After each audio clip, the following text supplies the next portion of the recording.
जत तालुक्यातील विविध प्रलंबित मागण्यांसंदर्भात 27 ऑगस्ट रोजी महाराणा प्रताप चौक येथे सर्वपक्षीय रस्ता रोको आंदोलन करण्यात आले। पाणी, वीज, शेतकरी, रोजगार, आरोग्य, शिक्षण आणि जत तालुक्याच्या विकासासह विविध प्रश्नांवर या आंदोलनातून शासनाचे लक्ष वेधण्यात आले।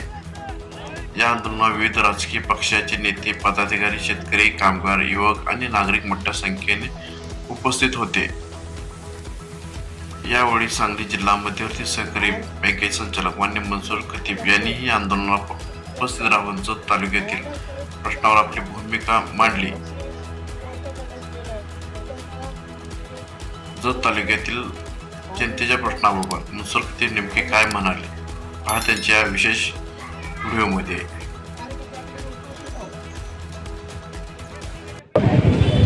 गेल्या दोन अडीच महिन्यापासून तहसीलदार साहेब असतील, कवान साहेब असतील, कलेक्टर साहेब असतील, विविध मागण्याच्या मागण्या करून आज आपल्याला जत तालुक्यामध्ये पाणी मिळत नाही।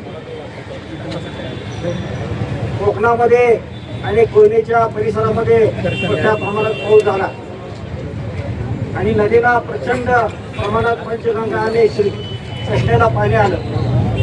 त्या तालुक्यातून मागणी झाली पुराचं पाणी त्या तालुक्याला द्यावं म्हणून 8 जुलैला पंप चालू झाले।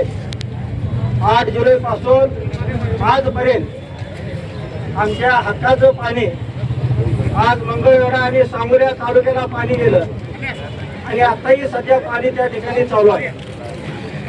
आज 4.8 टीएमसी पाणी त्या तालुक्याच्या हक्काचं पाणी असताना आज आपल्याला या ठिकाणी पाणी मिळत आणि काय मिळत नाही आणि कोण त्याच्या पाठीशी आहे हे कळण्याची आज जनता आज या ठिकाणी पाण्यावर तडफडत आहे।